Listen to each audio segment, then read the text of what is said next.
Logic చెప్పుకోవచ్చు. అరే మంచోడండి పాపం, ఎదుటిడికి అన్యాయం చేసినోడు కాదు, అవతల వాళ్ళ మేలే కోరాడు కానీ కీడు కోరలేదు. అంత మంచోడు, ఇన్ని బాధలు. 4 5వది ఏంటి? నిందల పాలయ్యాడు. ఎంత ఆరడిపరిచి ఉంటారో కదా. యజమానురాలు అతన్ని బలవంతం పెట్టినప్పుడు ఆయన లోబడినందుకు, వీడు నా చెయ్యి పట్టుకున్నాడు అని నలుగురిలో ఆమె అవమానపరిచినప్పుడు, చూసిన వాళ్ళు, తన తోడి వాళ్ళు అతన్ని కొట్టి తిట్టి ఈడ్చి బయట వేసినప్పుడు అది ఇంకా చెప్పలేము అసలు. ఎందుకంటే వాస్తవంగా అది ఎరగడు పాపం ఆయన. కానీ ఎరగని నింద, చెయ్యని కార్యం ఒకటి వచ్చి నెత్తినబడింది. చెయ్యని పాపం నెత్తినబడి అందరూ తల ఒక మాట నిలబెట్టి అంటా ఉంటే కనీసం నోరు తెరిచి తన పక్షాన తను వాదించుకున్నట్టు కూడా లేదు. అయ్యా నేను ఎరగను, మీరు నన్ను అర్థం చేసుకోవట్లేదు, ఆమె నాకు తల్లి లాంటి దాన్ని నేను ఎలా ఆశిస్తాను, అసలు అలా ఎలా అనుకున్నారు మీరు, నేను అలాంటి వాడిని కాదు అని చెప్పుకోవటానికి కూడా ట్రై చేయాల. మౌనంగా అప్పచెప్పి ఊరుకున్నాడు వాళ్ళు. ఎందుకంటే ఆడమనిషే చెబుతుంది కదా, ఇతను నన్ను బలాత్కారం చేశాడని. ఇక నా మాట ఎవడు నమ్ముతాడు? అవతలి వ్యక్తే ఆ మాట చెప్పినప్పుడు ఇక నన్ను ఎవరు నమ్ముతారు? నేను వాదించి వేస్టే, మాట్లాడి వేస్టే అని మౌనం అయిపోయాడు. మీరు చెప్పండి, మీకు తెలిసిన వాడు ఎవడైనా అలా చేశాడని ఒక స్త్రీ మీ ముందు చెబితే మీరు ఆగుతారా? వాడిని కొట్టకుండా ఆగుతారా? ఒక దెబ్బ వేయకుండా ఆగుతారా? బలహీనుడైనా కూడా పోయి ఒక దెబ్బ కొడతాడు, సిగ్గులేదురా? అన్నం పెట్టిన చేతిని పట్టుకుంటావు దుర్మార్గుడా, బుద్ధి లేదా? బతుకుతున్నావు కదరా, వాళ్ళు పెట్టే ముద్ద తిని బతుకుతున్నావు కదరా, ఇంత కక్కుర్తి బుద్ధి ఏంట్రా నీకు? ఇంత నీచంగా ప్రవర్తించావేంట్రా? అనరా, మాట అనరా, దెబ్బ కొట్టరా? అయ్యేం జరిగి ఉండవా? యోసేపుకి జరిగినాయి, నిందల పాలయ్యాడు. ఏమి ఇది కానప్పుడు ఎవడు మాట్లాడగానండి, కొద్దిగా ఎవరన్నా ఒకళ్ళు అతను ఇది అంటే అప్పుడు బయటపడతారు అందరూ. నాకు ఫస్ట్ నుంచి తెలుసు వీడి తేడా అని. వాడు చూడు ఎట్లా ఉందో, వాడు చూపే తేడా, వాడి ప్రవర్తనే తేడా, వాడు అసలు ఫస్ట్ నుంచి నాకు డౌట్ఫుల్గానే ఉన్నాడు, ఫస్ట్ నుంచి అనుమానంగానే ఉన్నాడు అని ఇక మాట్లాడటం మొదలుపెట్టేస్తారు. బాబా అన్నీ వింటానే ఉన్నాడు, చెప్పలేడు. చుట్టూ తలా ఓ పక్కన మాట్లాడుతూ ఉంటే అన్నీ వింటానే ఉన్నాడు. ఏం చెప్పాలి? వేదన. ఒరే నేను ఎరగనురా బాబు, అమ్మా నన్ను అలా అనుకోకండి అమ్మా, నేను ఎరగనమ్మా అని చెబితే నమ్ముతారా? మౌనంగా ఉన్నాడు. వేదన. 5 6వది, ఇనుప సంకెళ్ళ చేత బంధించబడి చెరసాలలో వేయబడ్డాడు. నేరం ఏం చేయలేదు, కానీ సంకెళ్ళు వచ్చినాయి చేతులకి.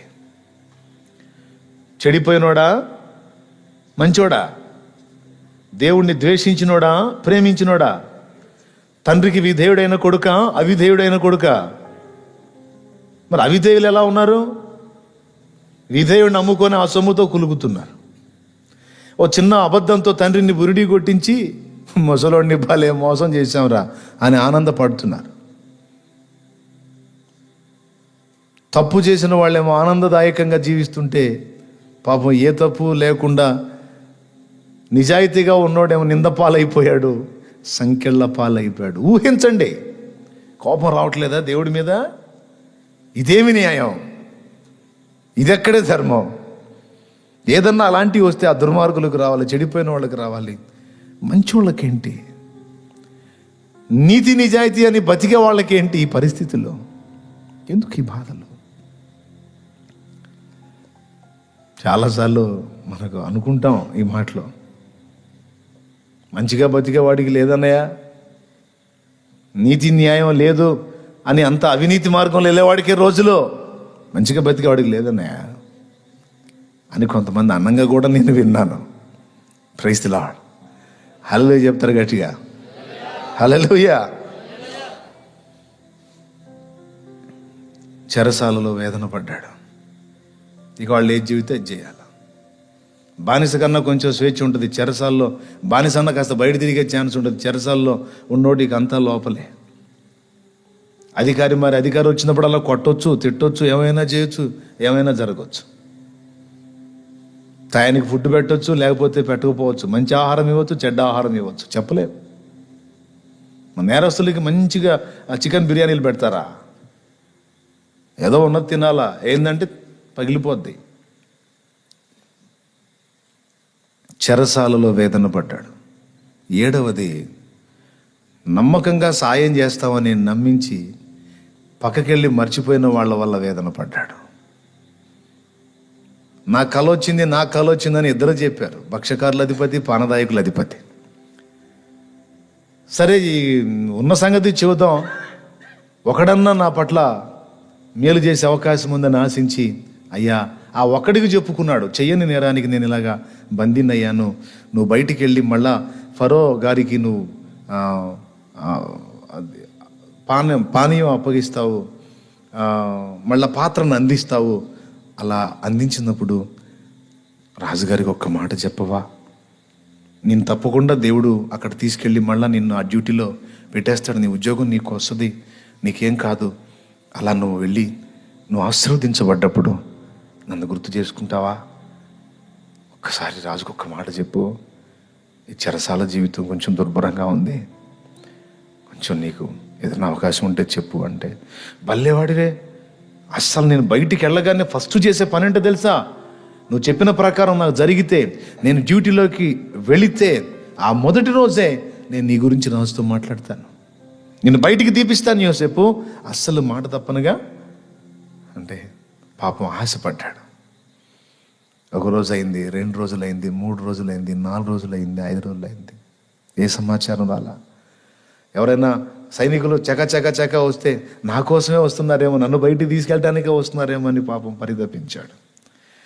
రోజులు అయిపోయి, వారాలు అయిపోయింది, నెలలు అయిపోయింది, ఆశ పోయింది, సంవత్సరం అయిపోయింది. అయ్యో, ఇతను కూడా నన్ను మోసం చేశాడే. 2 years, 2 సంవత్సరాలు నిరీక్షణ. చివరికి ఎన్నోది ఇది, 7వది, 7 విధముల వేదన పడ్డాడు. మాట ఇచ్చి తప్పాడు అతను. అదేందన్నయ్య, చివరికి అతనే కదా చెప్పిందంటే, నో నో నో నో, దేవుడు జోక్యం చేసుకున్న తర్వాత అతను లైన్లోకి వచ్చాడు. దేవునికి స్తోత్రం కలుగును గాక. మంచివాడు, మేలు చేసేవాడు, దేవుని ప్రేమించిన వాడు, ఇన్ని కొలతలు కలిగిన యోసేపు జీవితం సుఖంగా సాగిందా, శ్రమలతో సాగిందా? దేవునికి స్తోత్రం కలుగును గాక. ప్రియులారా, బైబిల్ గ్రంథం చదవటం కాదండి, వ్యక్తులు భక్తుల జీవితాల్లోకి మనం ప్రవేశించి పరకాయ ప్రవేశం చేయాలండి. ఆ పాత్రలోకి మనం వెళ్ళిపోవాలి. వెళ్ళి ఆ జీవితాన్ని మనం అనుభవిస్తే అది ఎలా ఉంటుంది అని ఆ సన్నివేశంలో మనల్ని ఉంచి ఊహించుకోవాలి. మనం ఎలా స్పందిస్తాం, అప్పుడు ఎలా రియాక్ట్ అవుతాం అనేది ఊహించుకుంటే అప్పుడు అర్థమవుతుంది అక్కడ అతను ఎంత బాధపడ్డాడో. నాకు తెలిసి ఇన్ని వేదనలు అనుభవించి కూడా, ఆ చెరసాల్లో ఉండి కూడా, దేవా, ఈ నమ్ముకున్నోడు కూడా నన్ను మోసం చేశాడయ్యా, మాట ఇచ్చి నమ్మించి బయటికి వెళ్ళగానే నీ గురించి చెప్పి బయటికి తీపిస్తాను అన్నోడు కూడా 2 ఏళ్ళు అయిపోయింది, ఇక పంపుతాడు, ఇక ఏదో నాకు జవాబు వస్తాను ఆశ కూడా నాకు లేదు. ఏదైనా నువ్వు జోక్యం చేసుకోకపోతే ఈ వేదనల్లోనే నేను నా ప్రాణం పోయేటట్టుందయ్యా, ఈ జీవితంలోనే నేను కన్నుమూసేటట్టున్నాను అని. ఇన్ని వేదనల్లో యోసేపు బతికుంటానే కారణం ఏంటో తెలుసా? ఒక్క కారణం, దేవుడు. ఈ వేదనలు అన్నింటిలో కూడా యోసేపు బతికుంటానే కారణం దేవుడే. ఆ వేదన కలిగినప్పుడల్లా దేవునికి దగ్గర వెళ్ళేవాడు. దేవుడు తన కౌగిల్లో యోసేపును ఓదార్చేవాడు. ఆ ఆదరణే దొరక్కపోతే, ఆ విధంగా సేద తీరకపోతే యోసేపు అయిపోతుండే. తండ్రి ఎడబాటే ముందు అసలు అతనికి వల్ల పడదు. అక్కడే అతను దెబ్బతినేవాడు.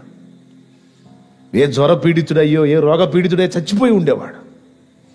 కానీ ఈ వేదనలు అన్నిట్లో యోసేపు బతికుండానికి కారణం, తను సేవించిన దేవుడు ఎంత నమ్మకస్తుడో యోసేపుకు తెలుసు. తను ప్రేమించి ఆరాధించిన దేవుడు ఎంత నిజాయితీపరుడో యోసేపుకు తెలుసు.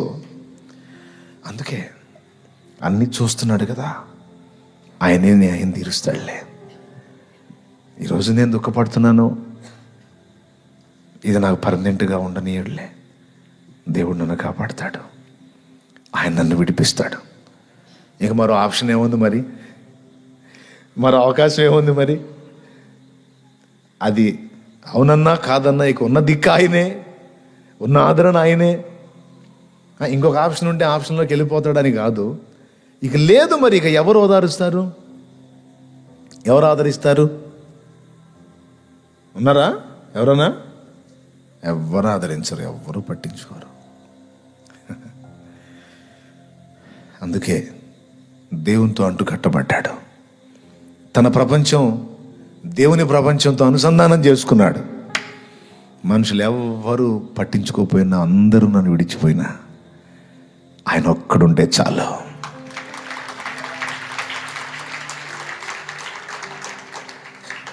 ఒంటరినై తోడు లేక దూరమై తిని, ఓదార్చేవారు లేక భారమై తిని. ఒంటరినై తోడు లేక దూరమై తిని, ఓదార్చేవారు లేక భారమై తిని. తండ్రి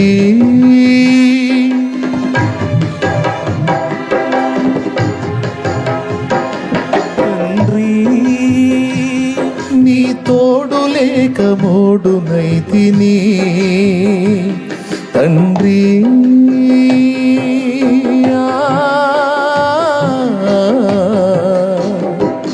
తండ్రి తండ్రి తండ్రి నీ తోడు లేక మోడునై తిని.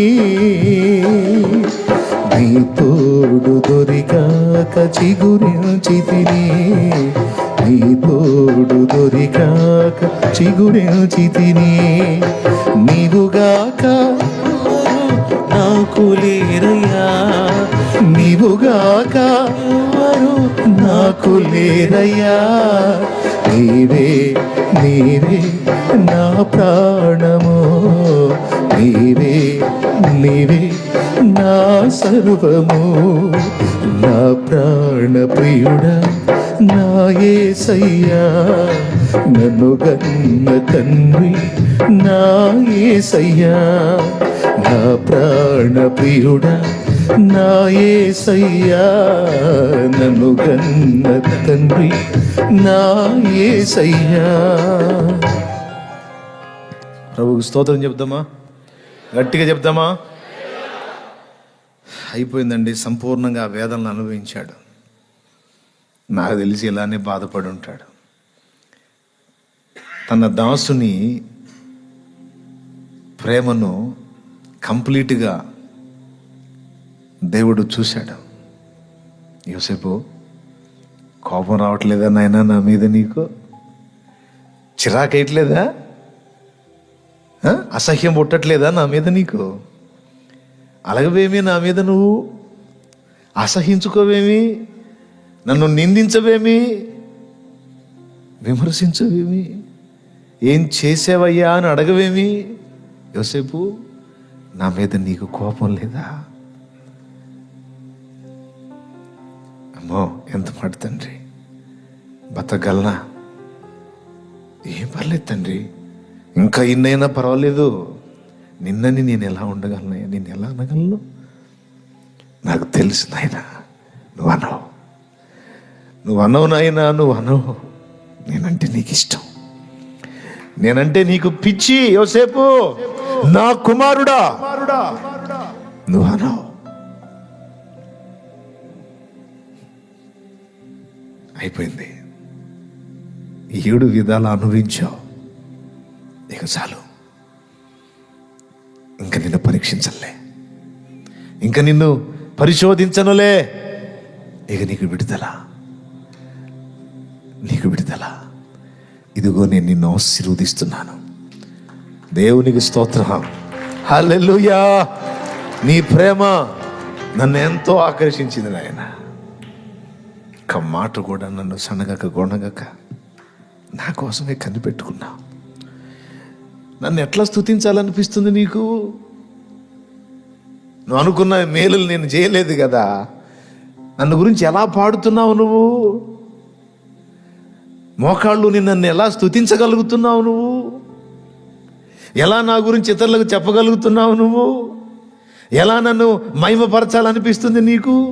తిట్టాలి కదా, నువ్వు అసహించుకోవాలి కదా. అయ్యో, అవేవి కనపడవు ఏంటి నీ దగ్గర? కనపడవు. నువ్వు అందరిలాంటి కాదు నాన్న. నువ్వు నా ముద్దు బిడ్డవి. నేనేందో నీకు తెలుసు, నువ్వేందో నాకు తెలుసు.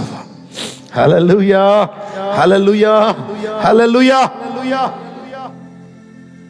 యోసేపు ఏమిటి తండ్రి, బయటికి తీస్తానని పోయినోడు అంతు లేకుండా పోయాడు. ఏమిటి తండ్రి నా పరిస్థితి అంటే, నువ్వు అలా ఉండు అని శుభ్రంగా తిని నిద్రపోతున్న ఫరోతో మాట్లాడుతున్నాడు. అక్కడ దర్శనం చూపిస్తున్నాడు. దర్శనం చూపిస్తున్నాడు. ఉలిక్కిపడి లేచి కూర్చున్నాడు ఫరో. ఏంటి దర్శనం అని మళ్ళా వండుకున్నాడు. చూడండి, చిన్నవాడితో కాదు, మధ్యస్థ స్థితిలో వాడితో కాదు, కొద్ది అధికారితో కాదు, అసలు రాజుతోనే మాట్లాడుతున్నాడు. రాయ్ లేరా నిద్ర, చూడరా నేను చూపిస్తున్నాను ఏం జరగబోతుందో. పిలవరా నా యోసేపును బయటికి. హల్లెలూయా, హల్లెలూయా. పిలవరా నా యోసేపుని బయటికి. ఇక దిక్కు లేదురా నా యోసేపు చెప్పకపోతే నీ దర్శన భావం. రెండు సార్లు రెండు రకాలుగా వచ్చింది. వీడికి పిచ్చెక్కుతుంది. ఎవరికి? ఫరోకి, రాజుకి దర్శనం కనపడుతుంది. ఏంటి దర్శనం? దాని భావం ఏంటి? అక్కడ ఉన్నటువంటి అన్ని విధాల వాళ్ళని పిలిచాడు. మాసచర్య చెప్పేవాళ్ళని, నక్షత్ర సూచకుల్ని, మాంత్రికుల్ని, జ్యోతిష్యకుల్ని, అందరిని వాళ్ళని వీళ్ళని పిలిచి అందరిని అడిగితే ఎక్కడ ఆన్సర్ రాలా. ఏం చేయాలా అని దాని గురించి మదన పడతా ఉంటే అప్పుడు గుర్తు చేశాడు. ఈ పానదాయకుల అధిపతికి మెరుపు మెరిసింది. రాజు విచారంగా కూర్చుంటే పానదాయకుల అధిపతి దగ్గరికి వెళ్ళి, రాజా, ఇందును గూర్చి మీరు విచారించని అవసరమో లేదో. నాకు తెలిసిన ఒక వ్యక్తి ఉన్నాడు, పాపం అతను ప్రస్తుతం జైల్లో ఉన్నాడు. నేనే బుద్ధి తక్కువని మర్చిపోయాను, ఇప్పుడు గుర్తొచ్చింది నాకు. అతని పేరు యోసేపు. అతను చెరసాలలో ఖైదీగా ఉన్నాడు. మీరు నన్ను, భక్షకారుల అధిపతిని బంధించి చెరసాలలో అనుమానం మీద వేయించినప్పుడు నాకు, భక్షకారుల అధిపతికి ఒక దర్శనం కలిగింది. దాని గురించి మేము అతనికి చెప్పినప్పుడు అతను దాని అర్థం చెప్పాడు. అలాగునే అచ్చం జరిగింది. అతనికి చెప్పాడు, 3 దినముల్లో నీ తల కొట్టేయటం జరుగుతుందని. నాకు చెప్పాడు, 3 దినముల్లో నిన్ను రాజు నీ తలను పైకెత్తి నీకు మళ్ళా జాబ్ ఇస్తాడని. అలాగునే జరిగింది. రాజా, మీరు అంటే మరి అతన్ని పిలిపించే ఏర్పాటు చేసినట్లయితే అతను వస్తే మీకు ఈజీగా చెప్పేస్తాడు అన్నాడు. ఇక చెరసాలలో నుండి డైరెక్ట్గా రాజు దగ్గరకు వచ్చేసి నిలబడ్డాడు. మరి రాజు దగ్గరకు వచ్చి నిలబడాలంటే మరి అతనికి తగ్గ గెటప్ ఉండాలి కదా. ఒక్క దెబ్బకి ఆ చెరసాల ఖైదీ గెటప్ మొత్తం మారిపోయి ఒక యువరాజులాగా వెళ్ళిపోయి నిలబడ్డాడు అక్కడ. దేవునికి స్తోత్రం కలుగును గాక. పిల్లరా, 7 వేదనలు అనుభవించాడు కదా. ఈ 7 వేదనలు సంపూర్ణంగా అనుభవించి కూడా దేవుణ్ణి ప్రేమించి సనగనందున, విసర్జించనందున, ప్రభువుని హత్తుకొని ఉన్నందున మరి 7 ఆశీర్వాదాలు స్వతంత్రించుకున్నాడు యోసేపు. 7 వేదనలకు 7 ఆశీర్వాదాలు. తెలుసా? ఆ ఆశీర్వాదాల్లో మనం బాగా చెప్పదగ్గది, ఇశ్రాయేలు 12 గోత్రాలలో అందరికీ ఒక్కొక్క గోత్రం కేటాయించిన దేవుడు యోసేపుకు 2 గోత్రాలు ఇచ్చాడు.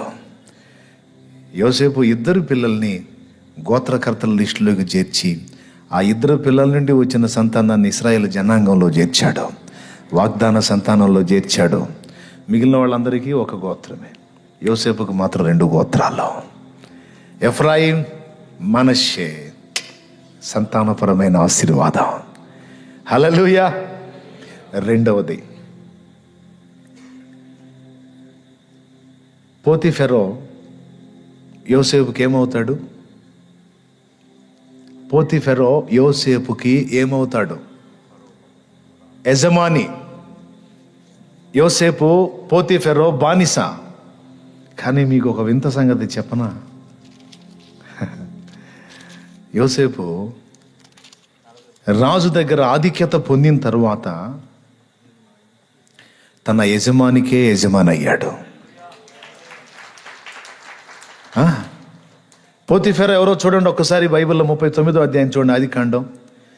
యోసేపును ఐగుప్తునకు తీసుకొని వచ్చినప్పుడు ఫరో యొక్క ఉద్యోగస్తుడును రాజ సంరక్షక సేనాధిపత్యునైన పోతీఫరోను ఒక ఐగుప్తీయుడు అన్నాడు కదా. ఇతడు ఎవరంట? ఫరో యొక్క ఉద్యోగస్తుడును రాజు సంరక్షక సేనాధిపతియు. ఫరో ఉద్యోగస్తుడు, రాజు సంరక్షక సేనాధిపతి. అంటే రాజుకి సెక్యూరిటీ ఇచ్చేవాడు అన్నమాట. ఇతను కాపలా కాసేవాడు, భద్రతనిచ్చేవాడు, దాసుడు. రాజు దగ్గర గడగడలాడుతా నిలబడాలి ఇతను. ఇప్పుడు రాజు పక్కన యోసేపు వచ్చేసాడు. దేవునికి స్తోత్రం. ఆ మాట కూడా చూడండి ఒక్కసారి. 41వ అధ్యాయము 44వ వచనం నుంచి, లేకపోతే 43వ వచనం నుంచి చదువు. తన రెండవ రథము మీద 42 నుంచి చదువు. 41, 42 నుంచి. మరియు ఫరో తన చేతినున్న తన ఉంగరము తీసి యోసేపు చేతిని పెట్టి సన్నపు నార బట్టలు అతనికి తొడిగించి అతని మెడకు బంగారు గొలుసు వేసి తన 2వ రథము మీద అతను ఎక్కించెను. అప్పుడు వందనము చేయుడని అతని ముందర జనులు కేకలు వేసిరి. అట్లు ఐగుప్తు దేశమంతటి మీద అతన్ని నియమించెను. మరియు ఫరో యోసేపుతో అంటున్నాడు, ఫరోను నేనే, ఆయనను నీ సెలవు లేక ఐగుప్తు దేశమందంతటను ఏ మనుషుడును తన చేతినైనను కాలినైనను ఎత్తకూడదని చెప్పెను. ఫరోని నేనే, జస్ట్ బిల్డప్ కోసం అంతే. హల్లెలూయా.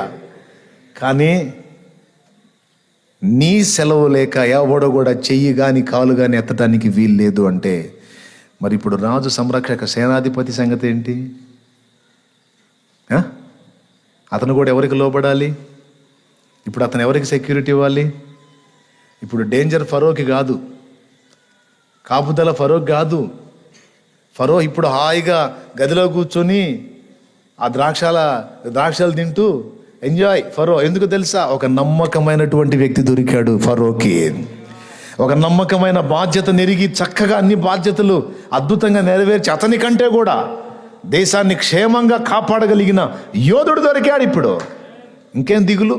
అంత నమ్మకమైన పరిచారకుడు, అంత నమ్మకమైన పనివాడు దొరికితే మొత్తం పట్టం కట్టి, అయ్యా ప్రజలు ఇబ్బంది పడకుండా బిల్డప్ కోసమే నేను ఫరో, కానీ నా ఇంట్లో కూడా అంత నీ పెత్తనమే అన్నాడు.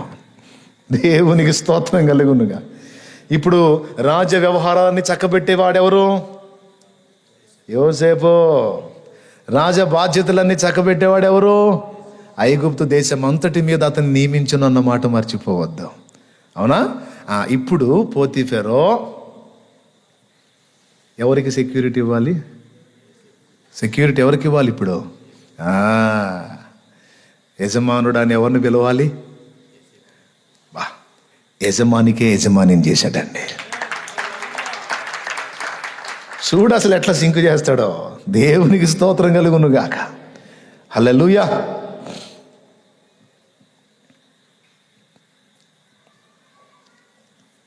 అమ్ముకున్న వాళ్ళని, అవమానపరిచిన వాళ్ళని తీసుకొచ్చి అతని కాళ్ళ ముందు పడవేసి వాళ్ళ ఎదుట అతన్ని శాశ్వతంగా గొప్ప చేశాడు. కొద్ది రోజులు కాదు, యోసేపు ఉన్నంతకాలం మళ్ళీ ఎవడి ముందు కాలు మొక్కలేదు, ఎవడి ముందు తల వంచలేదు, తల ఎత్తుకొని బతికాడు. మూడవ ఆశీర్వాదం. మొదటిది ఇశ్రాయేలు గోత్రాల్లో రెండు పేర్లకు తన ఇద్దరు బిడ్డలకి స్థానం లభించింది. రెండవది యజమానునికే యజమానుడయ్యాడు. మూడవది ద్వేషించినటువంటి వారిని, అమ్ముకున్న వారిని తెచ్చి కాళ్ళ ముందు పడేసి వాళ్ళ ఎదుట యోసేపును ఘనపరిచి, అది కూడా కొద్ది రోజులు కాదు, యోసేపు ఉన్నంత వరకు యోసేపుని తల ఎత్తి ఉంచాడు. అవునా? ఇప్పుడు పోతీఫెరో భార్య కూడా ఏమనుకొని ఉంటుంది? దేవునికి స్తోత్రం కలుగును గాక. హల్లెలూయా. 3. 4వది, ఐగుప్తు దేశం అంతటికే కాదు, కనాను ప్రాంతానికి కూడా కానాబెట్టేవాడయ్యాడు. అంతే, ఎక్కడ ఎవడు ఆహారం కావాలన్నా కూడా ఇతడు సమృద్ధి గలవాడు. ఎవరో? యోసేపు. చూడండి, అదే నేను అప్పుడప్పుడు చెబుతూ ఉంటా. దేవుడు పరీక్షించి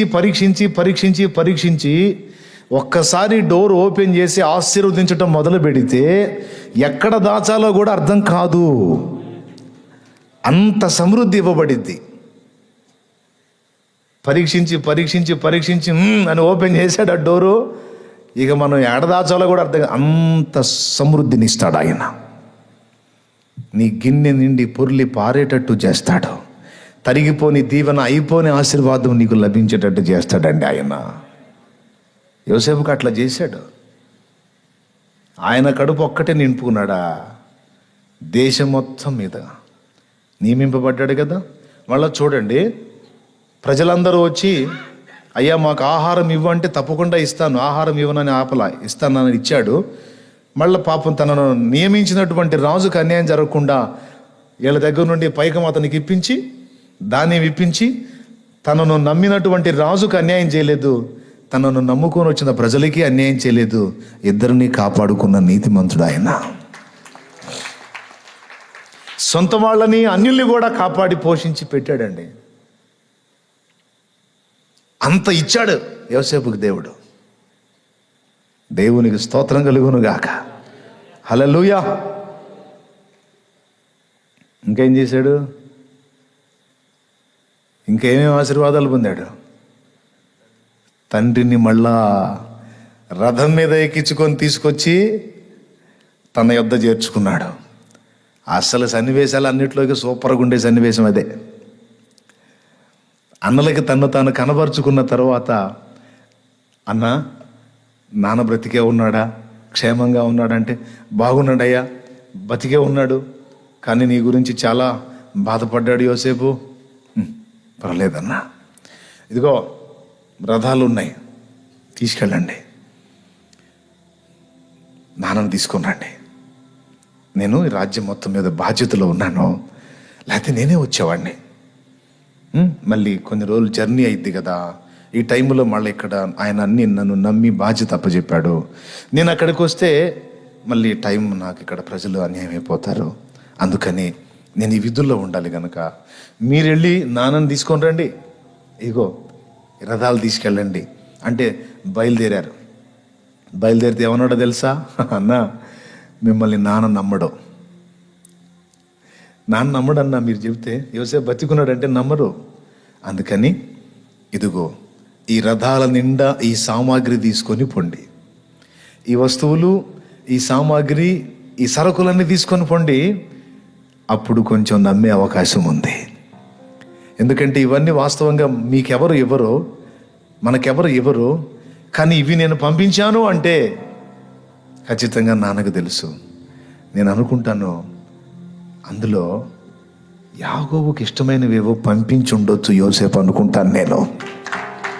దేవునికి స్తోత్రం కలుగును గాక. ఫలానా ఐటమ్ ఉంది, అది నాన్నకి ఇష్టమని నాకు మాత్రమే తెలుసు, అదిగో అది ఉంచాను, తీసుకెళ్ళి నాన్నకి ఇవ్వండి. ఇది చూసినప్పుడు ఆయన నమ్మే అవకాశం ఉంది. హల్లెలూయా. వెళ్ళిపోయారు. పరుగు పరుగున పోయి, తండ్రి శుభవార్త. ఏమిట్రా, మీ బతుకంత దుర్వార్తలు తేవటమేగా, వాడు చచ్చాడు, ఈడిపోయాడు, అది పోయింది, ఇది పోయింది అని దుర్వార్తలు తేవటం. ఇప్పటిదాకా షిమియోన్ అప్పచెప్పి వచ్చారు, మళ్ళీ బెన్యామీన్ అని పోయారు. అన్ని దుర్వార్తలే కదరా తెచ్చారు. ఇప్పుడు శుభవార్త అనుకుంటూ వచ్చారు, ఏమైందిరా మీకని విచిత్రంగా చూస్తున్నాడు. వాళ్ళ నుంచి ఎప్పుడు దుర్వార్తలే కానీ శుభవార్త ఆడినాడు పాపం. ఏంద్రా వీళ్ళేంది విచిత్రంగా మాట్లాడుతూ శుభవార్త అంటే వీళ్ళు మొఖాలు ఏంద్రా వెలిగిపోతున్నాయి అని వాళ్ళ మొఖాలు పరిశీలనగా చూసి ఏదో నన్ను మళ్ళీ గ్యాంబ్లింగ్ చేస్తున్నారు. ఈ రథాలు చూడు తండ్రి, ఇదంతా చూడు తండ్రి, ఇదంతా ఏంటో తెలుసా? ఐగుప్తుని వెళ్తున్నాడని చెప్పామే, అతను ఎవరో కాదు తండ్రి, మన యోసేపే, నీ చిన్న కుమారుడైన యోసేపే వెళ్తున్నాడు తండ్రి, నిన్ను తీసుకొని రమ్మని పంపించాడు అంటే లోపలికి వెళ్ళిపోయాడు. కూర్చొని ఏడుస్తున్నాడు. ఏంటి తండ్రి ఎందుకు ఏడుస్తున్నావు అంటే, ఎరా ఎందుకురా నాతో ఆటలాడుకుంటారు, వాడిని ఇప్పటికీ మర్చిపోలేదురా, సంవత్సరాలు అయిపోయినా వాడిని ఇప్పటికీ నేను మర్చిపోలేదు. ఇప్పుడిప్పుడే వాని మీద నుండి నా మనసు బెన్యామీన్ మీదకి మలుచుకుంటున్నాను. నెరసిన వెంట్రుకలతో ఉన్న నన్ను ఎందుకురా దుఃఖంతో దిగిపోయేటట్టు చేస్తారు, నాకెందుకురా వాడిని గుర్తు చేస్తారు అని ఏడుస్తూ ఉంటే, తండ్రి మేము చెప్పేది అబద్ధం కాదు, ఇది నిజం. యోసేపు చావలేదు, బతికి ఉన్నాడు. లేకపోతే మనకెవరు తండ్రి రథాలు పంపించేది, ఇవన్నీ ఇచ్చేది? ఈ చూడు తండ్రి నీకోసం పంపించాడు, ఈ చూడు తండ్రి నీకోసం పంపించాడు అంటే అవన్నీ చూసి బయటకు వచ్చి అన్నిటినీ గమనించి, నిజమేనా యోసేపు బతికున్నాడా? ఆయన నమ్మకుండా తను వెళ్ళి దేవుని ముందు బలి అర్పణ అర్పించి దేవుని కలుసుకొని వీళ్ళు చెప్తున్నారు. ఆ హడావుడంతా చూస్తుంటే నమ్మాలనిపిస్తుంది, నిజమేనేమో అనిపిస్తుంది. దేవా, నా సొంత ఆలోచనలతో ప్రయాణం చేసి ఎంతో వేదన పడ్డాను. వాళ్ళు చెప్తుంది నిజమేనా? నీవు నాకు అనుగ్రహించిన యోసేపు సజీవుడేనా? వాడు చనిపోయాడని కదా, వారి వస్త్రం కూడా నేను చూశాను కదా, రక్తపు మడుగులో తడిసిన వస్త్రం. వీళ్ళు చెప్తుంది నిజమేనా? దేవుడు మాట్లాడుతున్నాడు, యాకోబు ఐగుప్తుకు వెళ్ళు, సందేహింపక వెళ్ళు, నేను నీతో కూడా వస్తాను. నీ కుమారుడైన యోసేపు నీ కన్నుల మీద చేతులు ఉంచుతాడు. నేను నిన్ను వదిలిపెట్టలేదు యాకోబు, నీకు తోడై ఉన్నాను. హల్లెలూయా. వెళ్ళిపోయాడు. ఇక బయలుదేరి వెళ్ళిపోతే కొడుకు యోసేపే. తండ్రి మర్చిపోతాడా? అన్నలు గుర్తుపట్టలేదు. యోసేపు నల్లంత దూరంలోనే చూసి, యోసేపు తండ్రిని చూసి, యోసేపు చూసి పరిగెత్తుకుంటూ వచ్చి తండ్రి కౌగిలించుకొని యోసేపు మెడ మీద పడి ముద్దులు పెట్టుకొని, నా కుమారుడా, నా దేవుడు ఎంత గొప్పవాడురా, ఇశ్రాయేలు దేవా, నీవు స్తోత్రార్హుడవు, నమ్మకమైన వాడవు. నా చరిత్రలో నా బిడ్డ నీకు చూస్తాను అనుకోలేదు. నా యోసేపు నా కళ్ళకు చూపించావా? యాకోబు గుండె ఎంత కృతజ్ఞత చెప్పుంటుందో కదా దేవునికి. యోసేపు హృదయం ఎంత మహిమపరిచి ఉంటుందో కదా దేవుణ్ణి కదా. ఎంతసేపు ఏడుచుకొని ఉంటారో.